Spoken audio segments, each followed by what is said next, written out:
rumus buat kita ya. Baik, tentang bid'ah. Saya akan ngambil versi bid'ah itu sesat semua. Walaupun ulama membagi bid'ah itu bid'ah hasanah, bid'ah dolalah. Ada yang baik, ada yang sesat. Itu yang membagi ulama loh, Imam Syafi'i. Bahkan pengarang kitab Fathul Bari, Al-Hafiz Ibnu Hajar Al-Asqalani, ada bid'ah muharramah, bid'ah mandubah, sebagainya kan? Bid'ah sayyi'ah dan sebagainya itu. Bid'ah makruhah. Kalau kita nggak mau pakai itu, ya nggak kepake semua kitab hadis itu nantinya. Tapi nggak ke sana. Saya mau ngambil yang semua bid'ah sesat sajalah. Saya ngambil itu. Kullu bid'atin dhalalah. Tiap-tiap bid'ah itu sesat. Wa kullu dhalalatin finnar. Dan setiap sesat itu masuk neraka. Jadi yang dikatakan bid'ah itu pelanggaran syariat yang kedudukannya sama dengan kafir, sama dengan musyrik. Makanya nggak boleh Pak sembarang menuduh orang bid'ah, nggak boleh. Karena sama saja kita menuduh orang kafir. Orang kafir pasti masuk neraka kalau nggak tobat. Orang musyrik pasti masuk neraka kalau nggak tobat. Orang bid'ah pasti masuk neraka kalau nggak tobat. Makanya kita nggak boleh takfir. Apa takfir? Mengkafir-kafirkan orang. Nggak boleh. Karena kalau kafir konsekuensinya neraka. Ketika kita mengatakan lu kafir, berarti kita sudah menuduhnya calon ahli neraka. Itu mendahului Allah, nggak boleh. Dan nggak boleh juga mentabdi'. Kalau mentakfir nggak boleh, maka mentabdi' juga nggak boleh. Sembarangan. Kamu bid'ah, nggak boleh. Harus hati-hati. Karena kedudukan bid'ah yang disebutkan oleh hadis itu sama dengan kafir. Sama dengan kafir. Betul-betul mengada-ngada di dalam Islam. Yang derajat mengada-ngadanya itu menjatuhkannya kepada kekafiran. Ini yang pertama yang harus kita benang merahnya. Oke, sekarang yang kedua. Penegasannya. Lalu apa bid'ah itu? Bid'ah itu segala sesuatu yang tidak diamalkan Nabi. Tapi jangan berhenti Pak. Yang suka ngerusak itu yang berhenti sampai di situ. Segala sesuatu yang tidak diamalkan Nabi, tidak dianjurkan Nabi. Karena ada perkara yang Nabi anjurkan, tapi Nabi belum terlihat mengamalkannya. Contoh, Nabi menganjurkan sholat tasbih. Saya kaji sampai hari ini nggak ada ulama yang membid'ahkan sholat tasbih. Padahal Nabi tidak ada satupun riwayat yang mengatakan Nabi pernah mengerjakan sholat tasbih. Nggak ada. Carilah di kitab mana yang mengatakan Nabi pernah mengerjakan sholat tasbih. Nggak ada. Tapi mengapa tidak bid'ah? Karena Nabi menganjurkan. Walaupun tidak ada keterangan Nabi mengamalkan, tapi karena sudah dianjurkan, tetap sunnah. Nah itu. Termasuk baca Yasin buat orang mati. Banyak hadisnya itu Pak. Nabi yang anjurkan. Nggak usah ngeyel kita. Dulu Khadijah wafat sama Nabi di Yasinin nggak ya? Nggak usah nanya begitu. Karena sudah ada anjurannya. Salat Isra. Salat Isra. Nabi anjurkan. Pahalanya seperti haji dan umrah. Tapi tidak ada satupun keterangan yang menyebutkan Nabi langsung mengamalkannya. Itu perkara yang dianjurkan Nabi. Walaupun belum ada penjelasan langsung, Nabi mengamalkannya apa enggak? Yang ketiga, perkara yang oleh Nabi tidak diamalkan, tidak dianjurkan, tapi dibenarkan.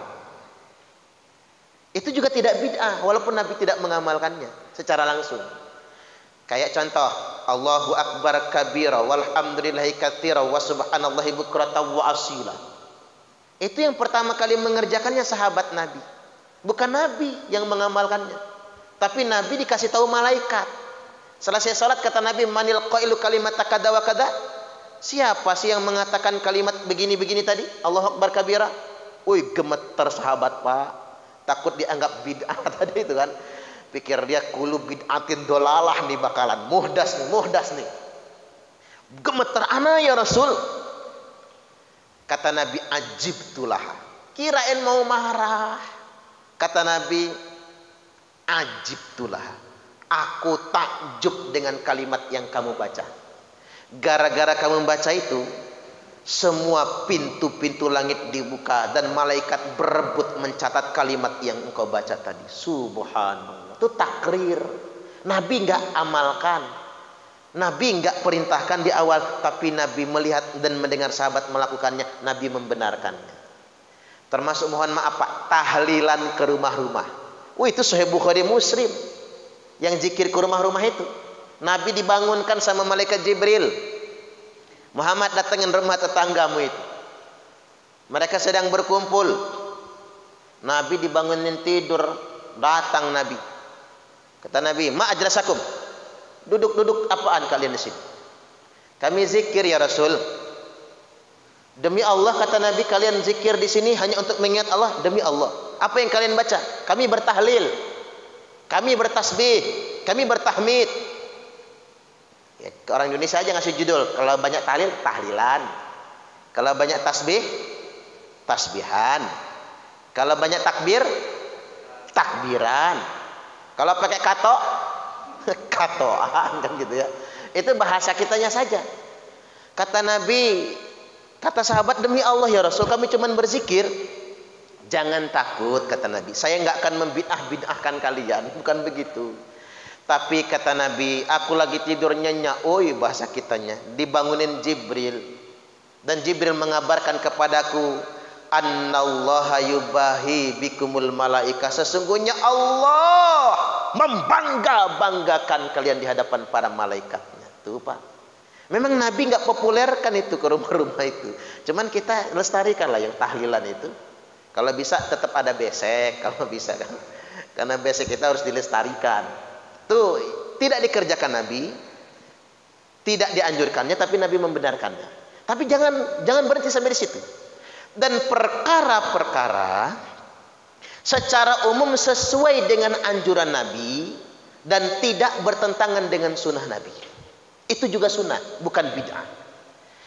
Perkara-perkara yang secara umum masuk ke penunjukan mutlak, dalil umum, khususnya nggak ada, tapi dia tidak bertentangan dengan sunnah Nabi, itu juga adalah perkara sunnah, bukan bid'ah. Contoh, kita pengajian malam ini malam apa? Malam Minggu. Kita pengajian tiap malam Minggu. Bapak-bapak ketemu nggak dalilnya? Pengajian malam Minggu, ada hadisnya nggak? Nggak ada kan? Nggak ada penunjukan pengajian malam Minggu itu, nggak ada. Sama kayak orang nanya ngapa ya sunan malam Jumat? Bid'ah, kan nggak harus malam Jumat. Sampai ngomong begitu kan? Nggak harus ada penunjukan langsung.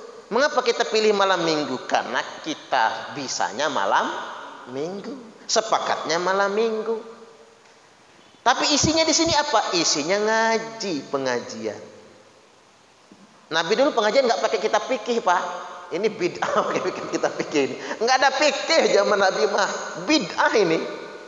Tapi jangan sampai kita terlalu saklek. Ini sesuai dengan sunnah Nabi, tidak bertentangan dengan syariat Islam, maka dia menjadi sunnah juga. Perkara-perkara maslahatul mursalah, mikrofon. Nabi pernah nggak ceramah pakai mikrofon? Nggak pernah. Apa ini bid'ah? Bukan, ini sunnah juga.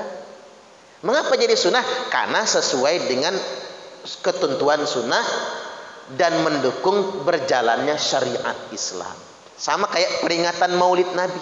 Zaman Nabi tidak ada. Isra Mi'raj zaman Nabi tidak ada kekhususan peringatan. Tapi lihat apa yang dilakukan dalam peringatan.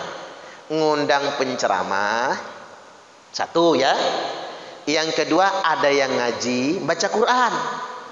Ada yang bersolawat, ada silaturahim, ada majelis ilmu. Woi, banyak betul pahalanya. Ada yang sedekah makanan. Maka peringatan Isra Mi'raj itu maslahatul mursalah dan mengandung aspek sunnah dan mendatangkan pahala karena isinya pengajian, baca Quran, berdoa, berzikir, sholawatan dan lestarinya sedekah. Alangkah banyak kebaikan di sana. Maka itu menjadi perkara sunnah. Saya pernah ditanya dalilnya Pak, saya bingung ngejawabnya ini, tapi yang satu ini, Ustaz, Nabi dulu kalau habis ceramah diamplopin enggak? Nah saya bingung ini Pak, saya bingung ini jawabnya. Iya juga, Nabi dulu ceramah di amplopin, enggak ya Pak. Nah masalahnya Pak, yang suka membid'ahkan maulid, kalau diundang khutbah Jumat di amplopin masuk. Aturan bid'ah juga itu kan. Kalau mau kaku bid'ah itu, malah ada yang mengharamkan habis khutbah Jumat di amplopin. Tapi saya enggak Pak Haji, saya enggak mengharamkannya. Saya setuju yang suka bid'ah itu kalau bisa, karena tidak ada satupun hadisnya, maka haram dan bid'ah habis khutbah Jumat menerima amplop. Kata pengurus masjid, alhamdulillah kasnya enggak berkurang kan begitu. Jadi hal-hal yang kayak gitu tuh nggak mesti berdalil. Karena ngapa? Dia mendukung syariat. Kemana untuk syariatnya? Oh ustadznya beli bensin, dia beli kitab, ilmu yang bermanfaat, pengorbanan, bisyarah sebagainya. Tapi kalau di kampung saya masih fanatik Pak. Sampai sekarang khotib Jumat dan imam salat Jumat itu bagian dari fardu, rukun penyelenggaraan salat Jumat. Tidak boleh disangoni. Makanya saya paling malas khutbah di kampung itu. Karena kaku tadi loh Pak, saking kakunya tadi. Nah, sekarang bid'ah itu apa contohnya? Bid'ah itu karena kullu bid'atin dhalalah wa kullu dhalalatin finnar. Karena setiap bid'ah itu sesat dan sesat masuk neraka. Apa? Jelas sekali. Orang setelah Nabi wafat ngaku Nabi. Musailamah al-Kadzab itu yang dikatakan Nabi bid'ah itu. Musailamah al-Kadzab ngaku Nabi, ya neraka bagi dia. Setelah Nabi wafat muncul fatwa, kita berhenti bayar zakat. Karena Nabi sudah wafat, zakat tidak dibayar lagi. Nah itu bid'ah sebetulnya. Jadi perkara-perkara yang tidak dianjurkan Nabi, tidak diamalkan Nabi, tidak didiamkan Nabi, dan ketika diamalkan bertentangan dengan sunnah Nabi, bertentangan sama syariat. Itulah yang disebut dengan bid'ah. Saya agak bingung ditanya adzan yang halal hayya 'alal jihad Pak. Kira-kira bid'ah enggak ya? Nah yang kayak gitu artinya karena tidak ada penunjukannya langsung, sebaiknya jangan. Tapi saya belum sampai ke vonis bid'ah ya. Karena bid'ah tadi itu selalu konsekuensinya pasti neraka. Selalu neraka. Sama kayak orang berfatwa, ada aliran orang Islam nggak sholat nggak apa-apa. Itu bid'ah itu. Konsekuensinya adalah neraka nanti. Jadi kedudukan bid'ah itu sama dengan kafir di dalam Islam. Jadi sedemikian rupa. Termasuk ini Pak, kayak membaca khutbah dengan bahasa Indonesia. Itu kalau di orang-orang NU malahan, NU Jawa Barat ya, itu banyak yang nggak membolehkan khutbah pakai bahasa Indonesia itu. Makanya bapak-bapak ke Teluk atau ke ini aja, ke Tarahan itu ya, Rangai Tritunggal. Kalau sholat di sana, jangan pernah mikir begini lewat, Jumatan ntar aja lah, kira-kira khotibnya udah selesai. Khotibnya khutbah paling semenit di sana soalnya. Mereka cuma baca rukun doang. Makanya kadang-kadang orang heran kok langsung doa khotibnya itu.